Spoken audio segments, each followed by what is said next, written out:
തൻ്റെയും കുടുംബത്തിൻ്റെയും എല്ലാ അപ്ഡേറ്റുകളും സോഷ്യൽ മീഡിയ വഴി തൻ്റെ പ്രേക്ഷകരിലേക്ക് എത്തിക്കാൻ മടി കാണിക്കാത്ത ഒരാളാണ് പേളി മണി. കഴിഞ്ഞ ദിവസം പേളി ഇൻസ്റ്റാഗ്രാമിൽ പങ്കുവച്ച ഒരു സ്റ്റോറി വൈറലായിരുന്നു. കയ്യിൽ കനൂലുമായി റേഷൻ ഗൗണിൽ കിടക്കുന്ന പേളിയായിരുന്നു വീഡിയോയിൽ. പേളിയോട് യാത്ര പറഞ്ഞു പോകുന്ന മൂത്ത മകൾ നിലയും വീഡിയോയിൽ കാണാം. സ്റ്റോറിയിലെ വീഡിയോ വൈറലായോടെ പേളിയുടെ ഇൻബോക്സിൽ മെസ്സേജുകൾ കൊണ്ട് നിറഞ്ഞു. കഴിഞ്ഞ ദിവസം വളരെ ആക്റ്റീവായി നിന്നിരുന്ന പേളിക്ക് പെട്ടെന്ന് എന്ത് സംഭവിച്ചുവെന്ന് ആവലാതിയായിരുന്നു മെസ്സേജുകൾ മുഴുവനും. ഇപ്പോഴിതാ അതിനുള്ള മറുപടി താരം തന്നെ നൽകുകയാണ്. വൈറൽ ഇൻഫെക്ഷൻ ആയത് കണ്ട് 3-4 ദിവസം കൂടി കഴിഞ്ഞാൽ മാത്രമേ ആശുപത്രി വിടാൻ കഴിഞ്ഞുള്ളൂ എന്ന് പേളി പറയുന്നു.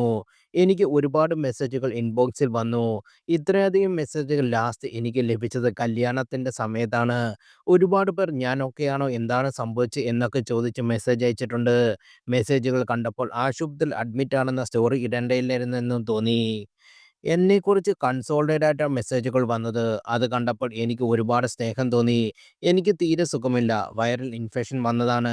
ഞാൻ കഴിച്ച എന്തെങ്കിലും ഭക്ഷണം കാരണമാകാം ഇങ്ങനെ സംഭവിച്ചത്. എന്നിരുന്നാലും സഹിക്കാൻ പറ്റാത്ത വേദനയായിരുന്നു. 2-3 ദിവസം കൂടി ആശുപത്രിയിൽ കഴിയേണ്ടി വരും. എൻ്റെ ആരോഗ്യം മെച്ചപ്പെടുമ്പോൾ അവർ എന്നെ ഡിസ്ചാർജ് ചെയ്യുമായിരിക്കും. 3-4 ദിവസത്തിനുള്ളിൽ ആശുപത്രിവാസം അവസാനിക്കും. ശേഷം കുറച്ച് ദിവസം റെസ്റ്റ് എടുത്താൽ ഞാൻ ഓക്കെയാകും. പൂർവാധികം ശക്തിയോടെ കൂടുതൽ അലമ്പ് ജോക്സോടെ തിരിച്ചു വരും. അതേക്കുറിച്ചാണ് ഞാനിപ്പോഴും ആലോചിച്ചുകൊണ്ടിരിക്കുന്നത്. ജയറാമേട്ടൻ്റെയും കാളിദാസൻ്റെയും പേളിമണി ഷോ എപ്പിസോഡ് വന്ന കമൻറ്റുകൾ ഞാൻ വായിക്കുകയായിരുന്നു.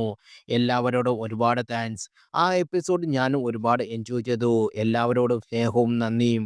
ഇതൊക്കെ എന്ത് നമ്മൾ സ്ട്രോങ് അല്ലേ എന്നാണ് ആശുപത്രിയിൽ അഡ്മിറ്റ് ആകാനുള്ള കാരണം വെളിപ്പെടുത്തി പേളി പറഞ്ഞത്. വിവാഹശേഷം മിനി സ്ക്രീൻ പേളി അധികവും സജീവമല്ല.